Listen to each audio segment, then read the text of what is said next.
now tuned into the First and 10 podcast. Today I have a very special guest. I've been this for a long time.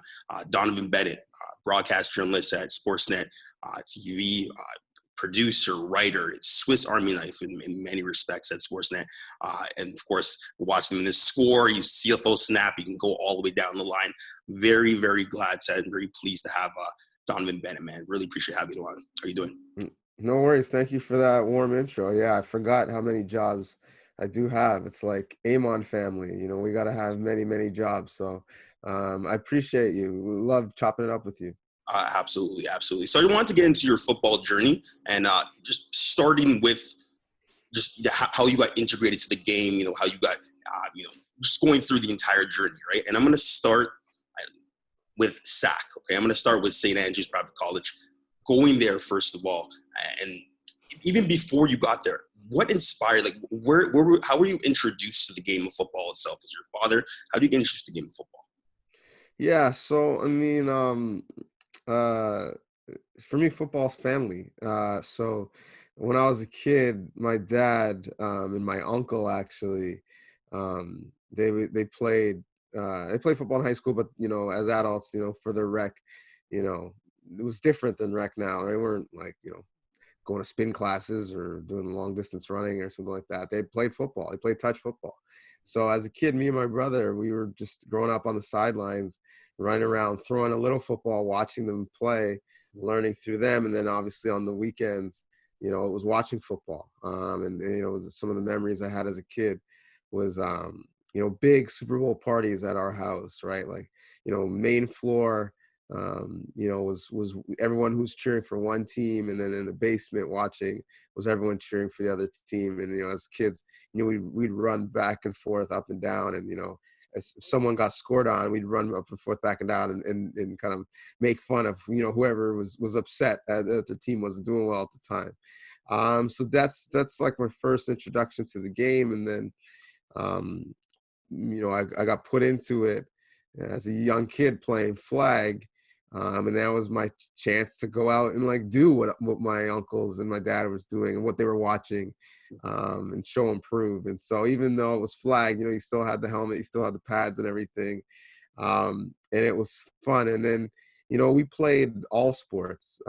Every season was a different sport, right? You know, we'd play, you know, basketball throughout the summer outside, but the winter, you know, we'd play baseball in the summer, and like some rep football, and football in the fall, and when we were in high school. So, you know, we were always, it was always on to the next, going from practice to practice. And then in you know, towards the end of elementary school, I was actually a better and more serious baseball player at the time. And, you know, football was playing on the side, but, you know, my parents, they knew that sports was going to be big for me in terms of keeping me focused academically. And the only really way that they could keep me focused academically was to threaten, to take away sports, right? Like, even like, you know, threatening like a beating like that, I mean, that's going to go away, but threatening to take away sports, like, that lasts. So, you know, towards the end of my time in elementary school, in the GTA, there was a bunch of teacher strikes, which, I mean, is an ongoing issue still to this day. Still doing But, you know, as listeners of this I'm sure are aware, you know, when teacher strikes are happening or threatened to happening, you know, those extracurriculars get cut real fast. And so, you know, going into, you know, beginning of high school, it didn't look like there was going to be, you know, organized sports. And my parents knew that I needed that. And so that's why, you know, going to, you know, a private school in St. Andrews was appealing. And obviously, you know, like any immigrant family, they kind of wanted to give me more than they had. And so for them, it meant, you know, working 2 and 3 jobs to be able to pay for it. Luckily, I was able to get, you know, a scholarship and some financial aid to take down that price. But yeah, it was an opportunity just to make sure that I was engaged athletically, so that I would have a chance to be engaged academically. And that's how I ended up at St. Andrews and playing football. and the kind of football journey really hasn't stopped since. Yeah, 100%. And you going to SAC, I remember reading and researching that you went in, kicking and screaming, yeah, kilts and no girls, like I think all that going into your the start there. But you end up playing basketball, rugby, and football, right? Being a captain on the football team, and even getting in the tryout for the rugby team itself. So you got you got experience and being experience with a number of those sports. Right? If I were to say the name Courtney Shrimpton to you, and how was his influence on you throughout that time at SAC, just in general, like him, David Jocelyn, how was that impact on you from the start, especially as a young boy coming from growing up in Markham from the GTA, how was that going through? Yeah, this is why you come to the First and 10 podcast, because they got that research. I mean, you're talking things that I forgot I had even said, but that's facts. I could go kicking and screaming 100% because I wasn't feeling the kilts then. I'm still not feeling the kilts now. Like cadets, like what are you talking about? I mean, you out here marching and stuff? Like, no, that's not for me. But the sports was about, for me, and most importantly, the relationships. Not just with my classmates and my brothers, but with some of the teachers, and the two that you mentioned are on the top of the list. Yeah. Courtney Shrimpton, who I affectionately call Shrimp Dog, someone who I actually, he just randomly, no word of a lie, he was emailing earlier today. So he's still someone who's in my life. And so from a football perspective, he was our offensive coordinator at the time, became head coach after I left. But, he was an education for me in terms of offensive football and play calling and schemes, and basically making sure that a defense, whatever they do, whatever they choose, they're always wrong.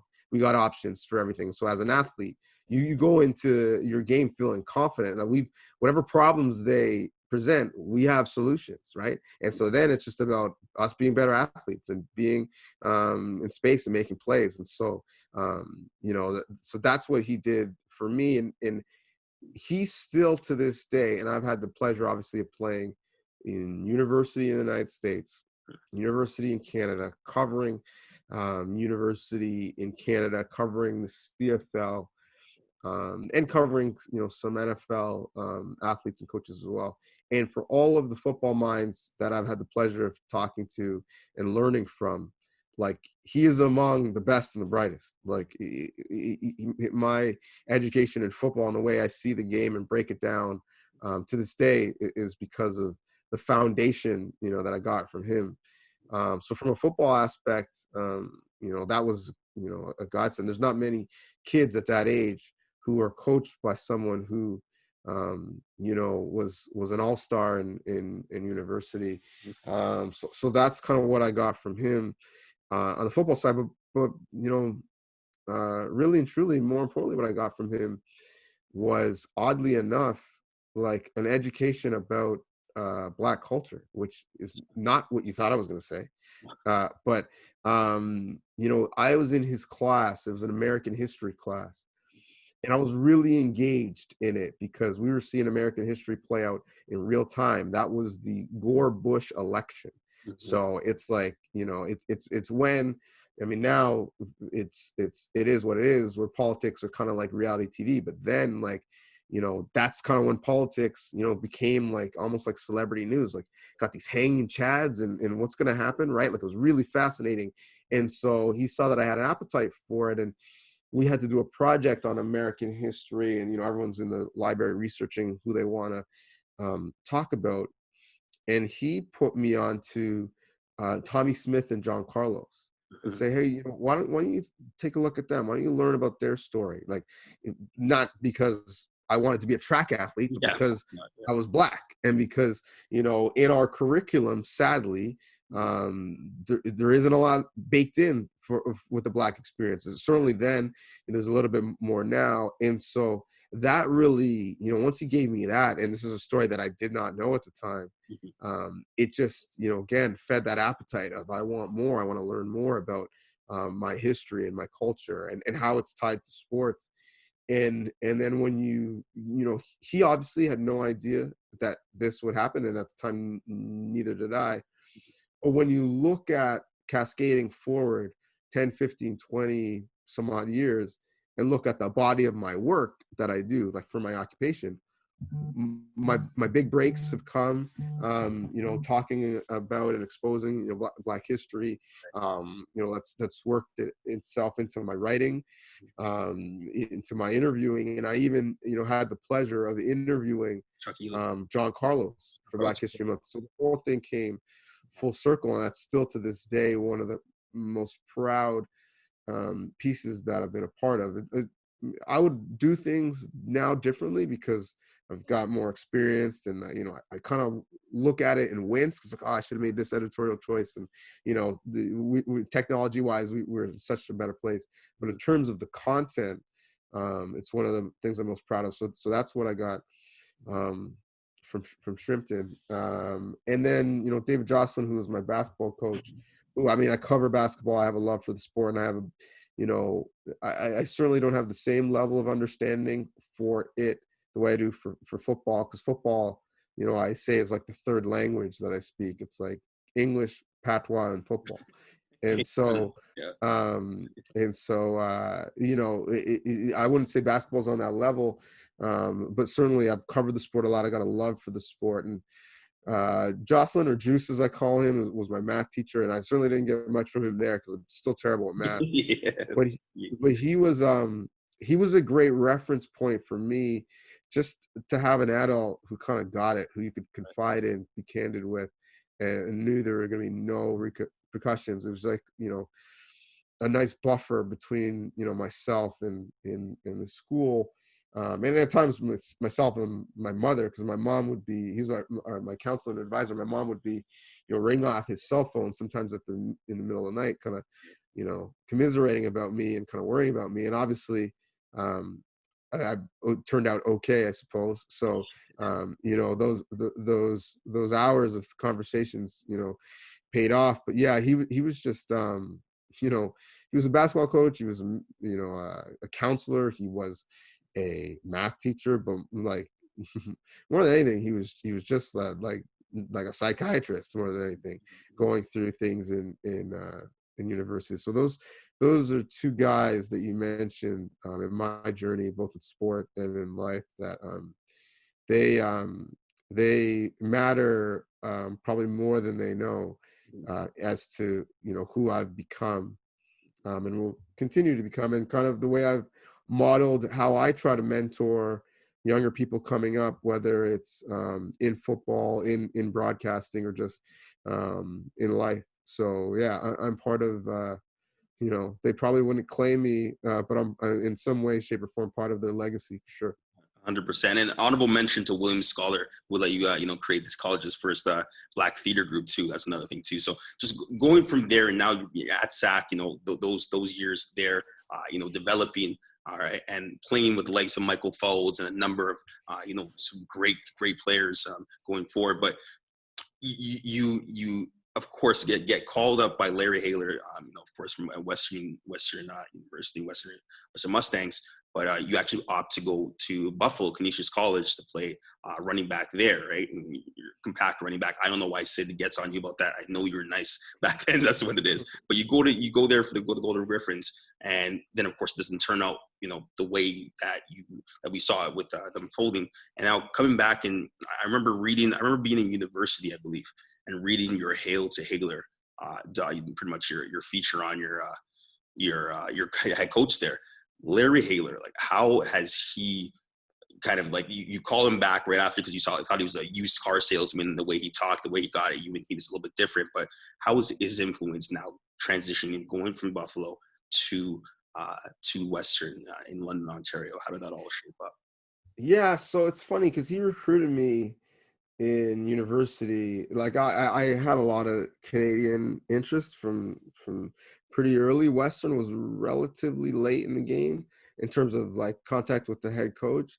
And even when and I'm like a real loyal, I try to be loyal person. So, I kind of, felt the type of way like, okay, now I'm blowing up a little bit more, and now the coach is calling. And even when I talked to him on the phone, I'm like, this guy, he's just a little too slick. Mm-hmm. Like, he's just, I don't really know. Like, he's just a little too slick. And so but I loved Western. I loved the school, loved the tradition. I had, friends that were going there. I had friends there already. I loved my visit. So I actually, was considering to go to Western if I stayed in Canada, like despite Larry Haler, not because of him, right?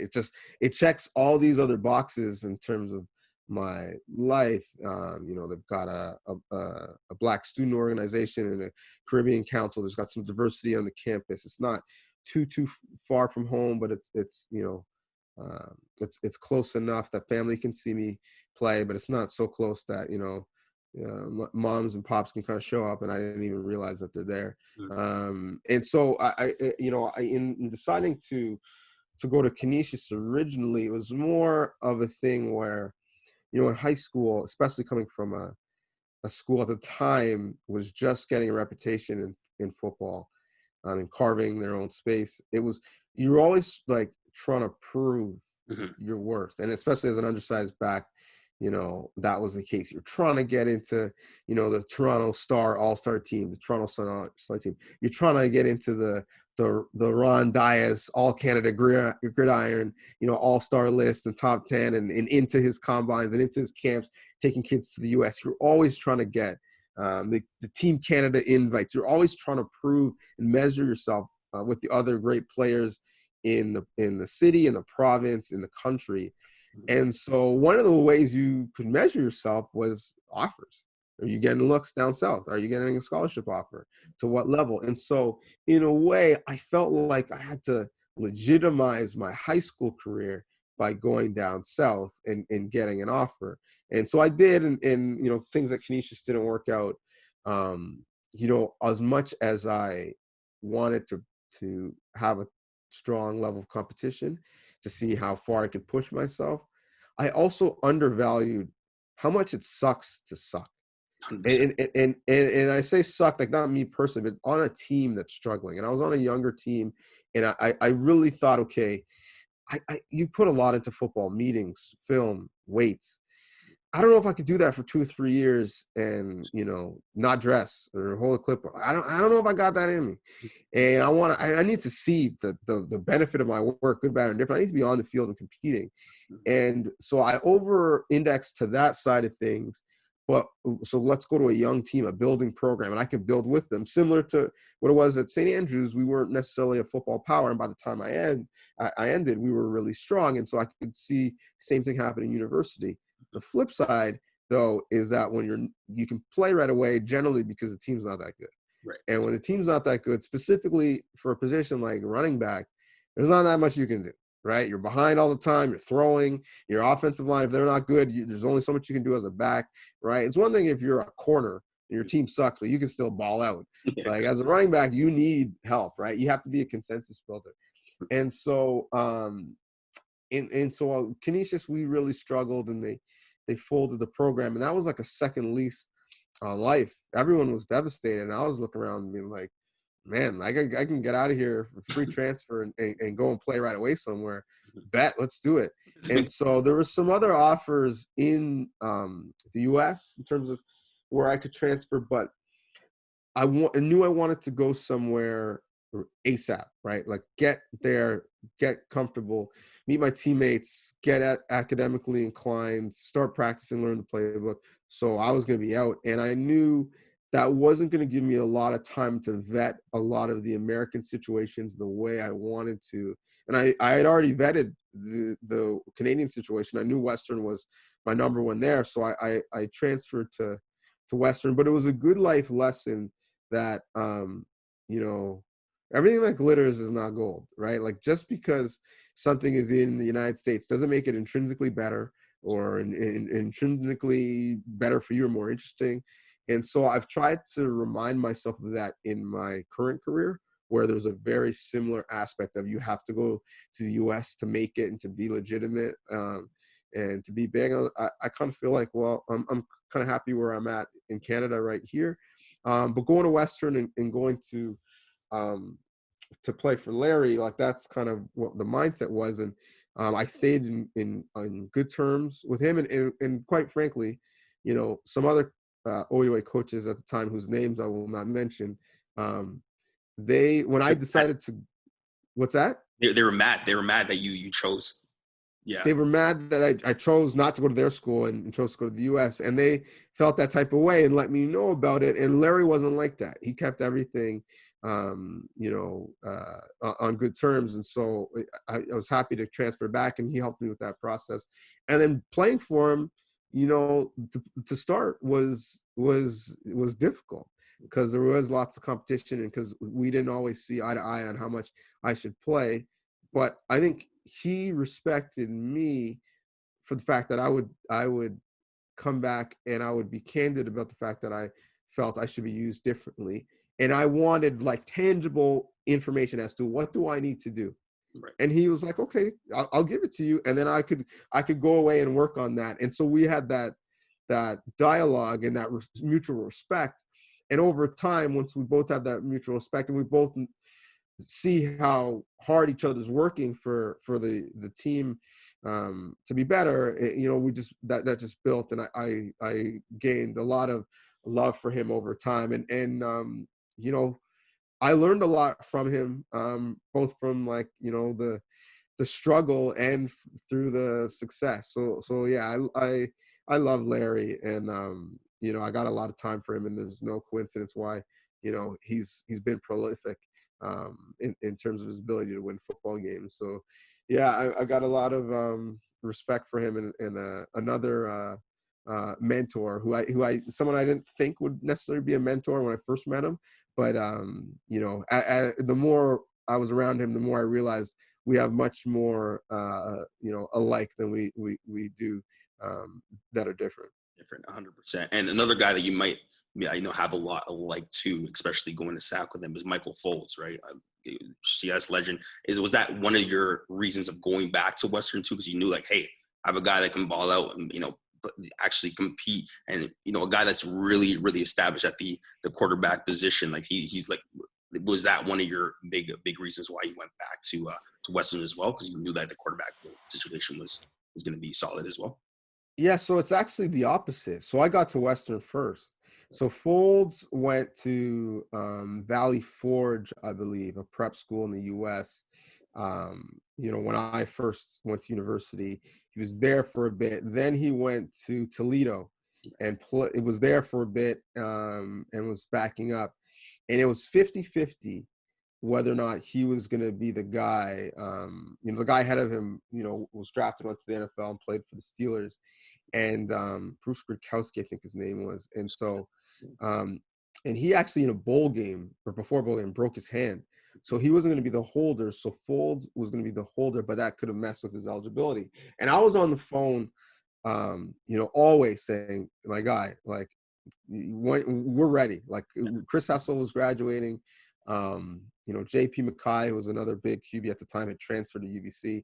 There's a vacancy, and this team is built for you.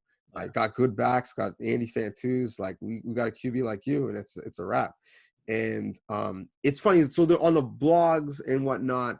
There are all these rumors about Folds is looking at transfer to Western, blah blah blah. And I'm like, no, he's not. If anyone's gonna know, it's gonna be me. You're gonna be, right? I'm gonna be the one to know, because we were still in contact. And I was hearing it so much that I just hit him up. I'm like, dude, like, what is all this talk about you transferring to Western? Like, what is that? Is that, and obviously there was nothing there. But then that kind of started the genesis of the conversation about, okay, well, what about it? Well, would you think about it?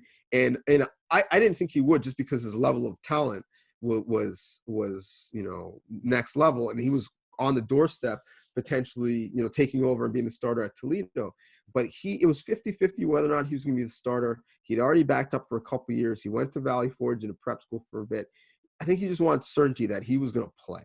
Right. And, it was going to play with people that, he loved and respected. And so, and I think he also wanted to be a little bit closer to family. His family's in Guelph, and it's not much of a commute to get to London. And so yeah, as it really wasn't anything. It was rumors. And it became a thing. And so he came on a visit. I gave him a tour. He loved it, and the rest is history. And then he ended up staying there well after I did, because he got there after me and continued to crush it. And I remember actually saying it.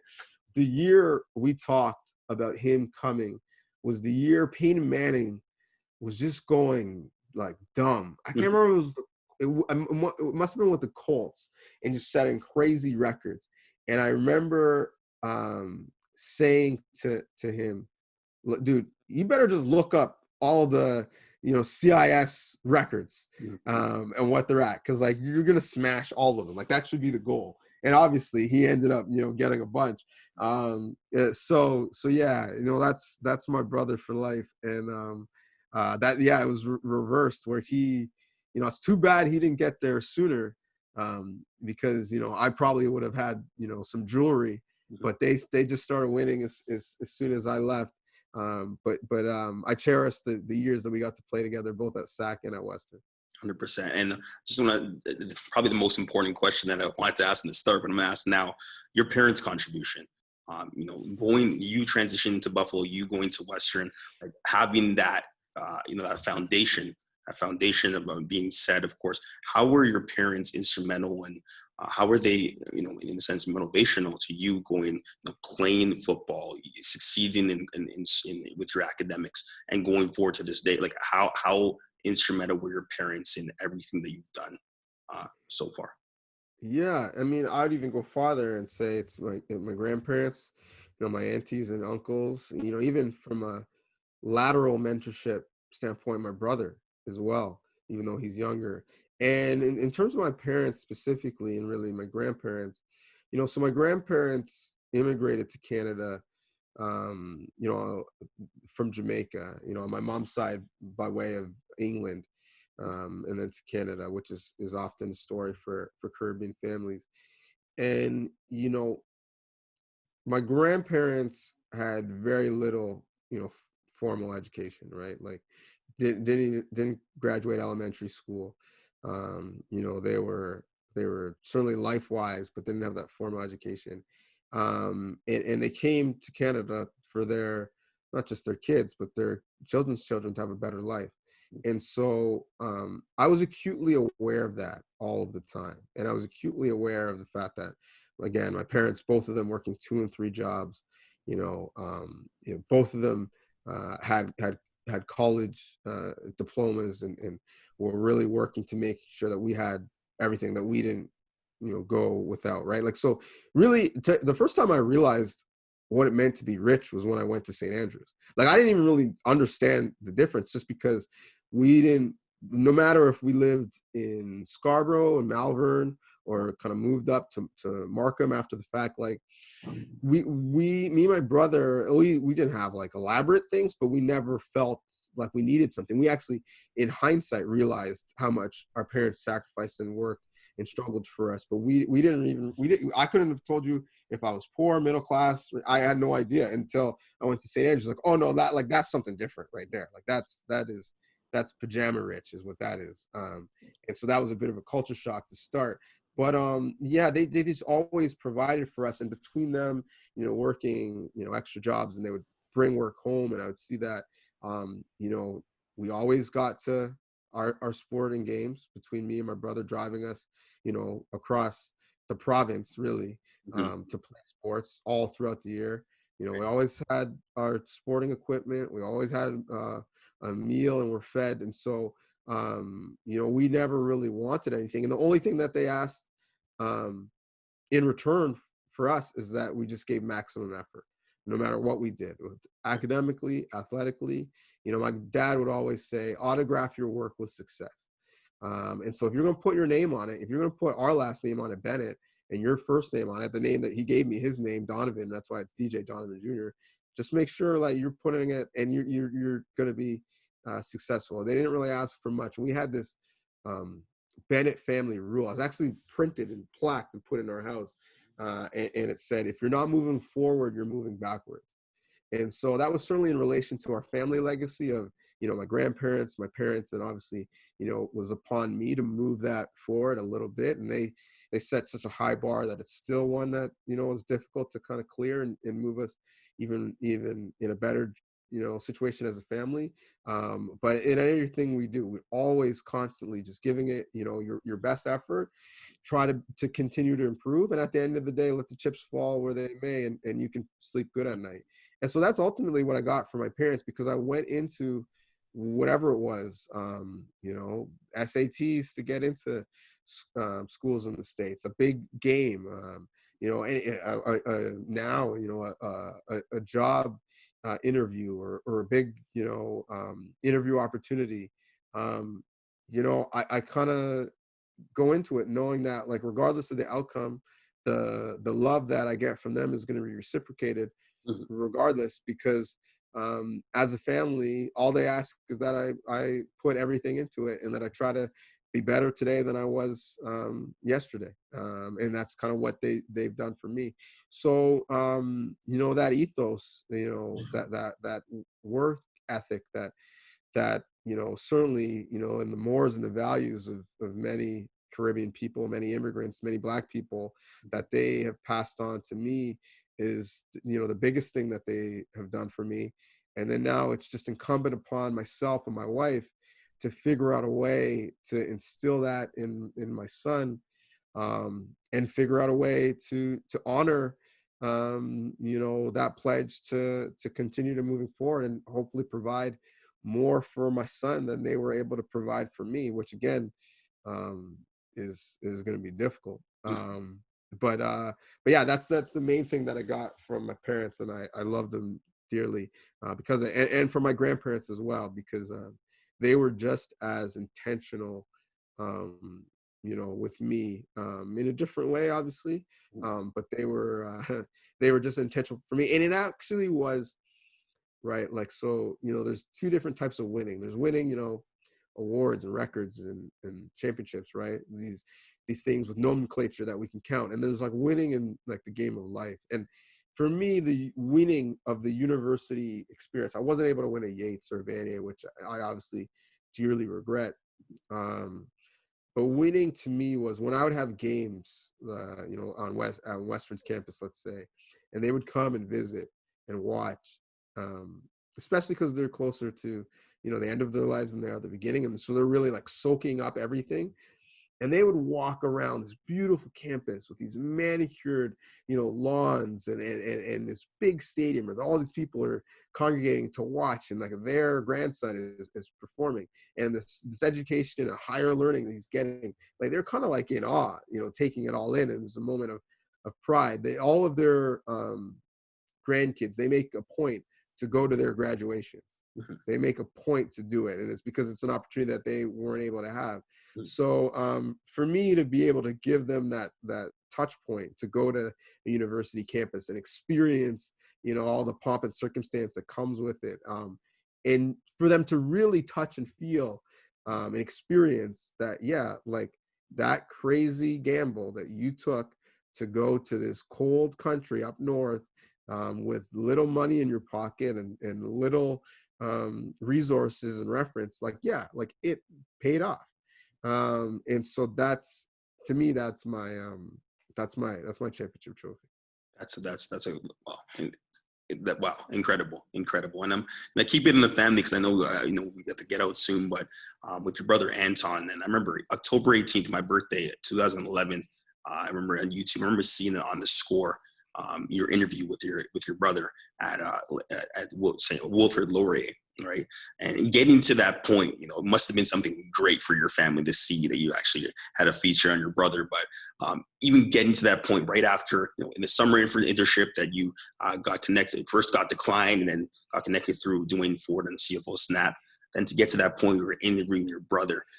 How did that feel? And going forward and doing everything you've done in the OUA, because like as myself, like going to school for media and actually seeing you, and I'm like, wow, that's someone that looks like me, and then you actually do this. It's amazing, right? But that moment where you're with your brother and interviewing him, like how was that? How was that feeling, first of all, and doing the OUA and coverage stuff? Like how how much do you enjoy that process and continue to enjoy, of course, with the youth sports and going forward? Well, I'm going to correct you quickly because you said someone that looks like you, and you're much better looking. Like you're ready to come take my job. You can come kick me up out the paint. You're much better looking than I am. But in terms of my brother, like, so that interview, and I forgot about it, and I'd actually, be interested to watch it now and to look it up because it's been a while, and it was, I'm sure it's nice for my family at the time. But I think the most gratifying thing about it was for me and my brother both to get to that point. The paths were not linear, right? Like he went to Western following me, and then that didn't work out, and he transferred and went to Laurier. Obviously, my route, going through an internship and trying to jump through hoops and doing things to get on air was not linear. And we both, before Fred Van Vliet, we both kind of had to bet on ourselves. And so it was almost like a convergence of like those bets paying off at the same time. I was starting my career and I was covering youth sports, and I was, doing an interview and hosting one. And he made the choice to leave Western to go to Laurier and work his way up. And now not only was he playing, he was thriving, and he was in a position where he would be someone that would be featured when they were on TV. And so, some people had mentioned doing a feature on him before that. And I kind of was like, just pumping the brakes. Like, he hasn't been starting that long. Let's just make sure that like he's really established and real. And he certainly did that and had himself a good season.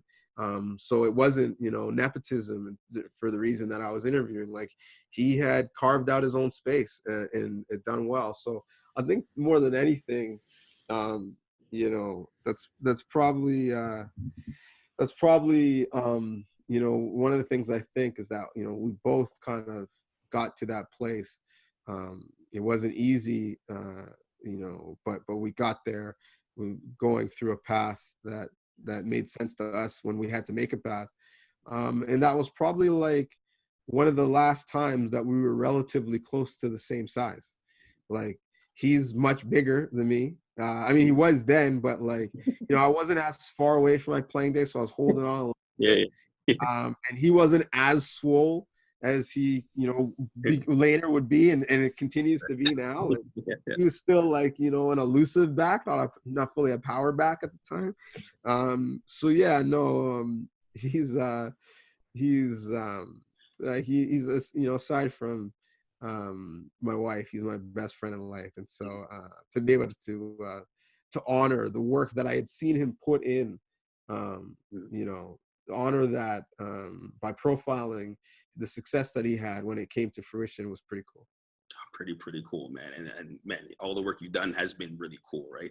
And just seeing you, I remember watching you interviewing Chuck Ely, Damian Allen, and of course Trey from Waterloo, right? Doing that black quarterbacks through generations, and myself playing quarterback in high school, playing for Brampton Bulldog, playing in school, whatever. Like seeing that was great. In university, writing a thesis about the evolution of the black quarterback, that was really, really big to see, right? That's kind of my life work. Same like you, have always done I've only been interested in sports, always doing work in sports, but seeing you at in Sportsnet and at the Score, doing work with CFL right now, is truly inspirational, truly inspiring. But through it all, like I see, like a lot of people, myself including, see you as like the Swiss Army knife, like a Taysom Hill of just media in general, right? Doing everything. What do you enjoy the most doing? What do you enjoy? The writing, producing, being on air, presenting? Like, what do you enjoy the absolute most? What is your calling throughout those all? Because you produce all of that. What would you say is your favorite, or the one you're most motivated to do? Yeah, so I mean, a couple of things there. I appreciate that you called me Taysom Hill and not Kendall Hinton, because that yeah, but I mean, of course, as a former Brampton Bulldog, I mean, of course we were a black quarterback, because like your whole squad was black when I played Brampton Bulldogs. Like I was like, is this the U? Like, are we at Chinguzi Park or Coral Gables? Like, who are we playing right now? So yeah, so I don't even remember what the question was. What I like to do the most.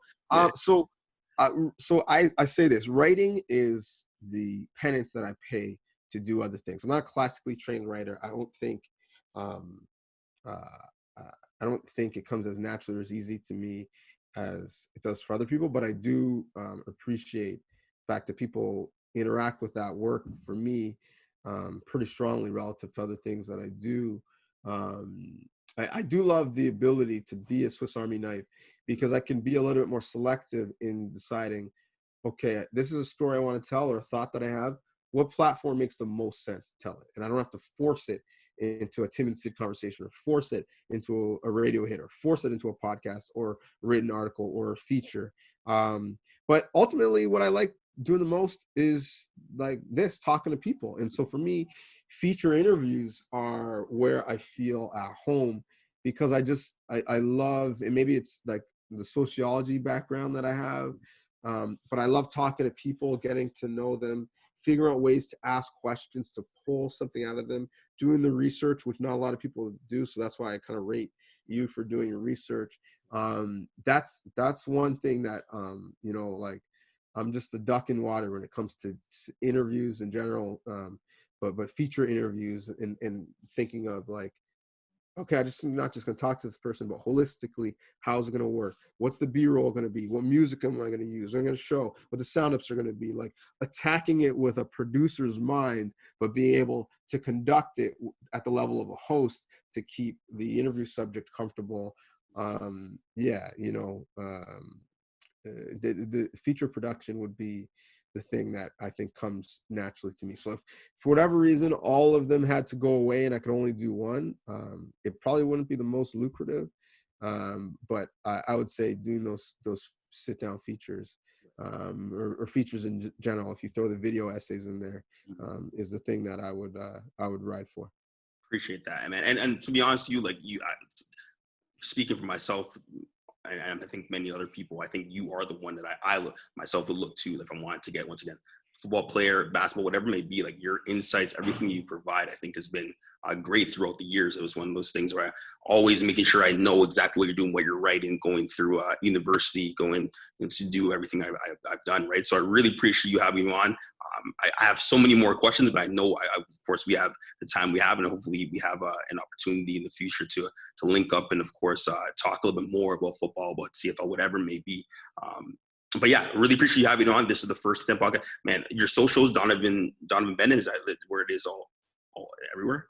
Yeah, at Donnovan Bennett, 2 N's in the middle of Donovan, DONNOVAN, BENNETT, just because, as a West Indian, we have to add a degree of difficulty to our names. We can't just keep them super simple. So not spelled like the Olympic champ Donovan Bailey, 2 N's. But yeah, at Donnovan Bennett is the handle. So yeah, appreciate the love and appreciate everything you're doing to kind of, take the torch and carry it even further. And I look forward to watching your rise and look forward to joining you once again here on the First and 10 podcast. First 10 podcast. I really appreciate that, man. This is the First 10 podcast. Keep balling.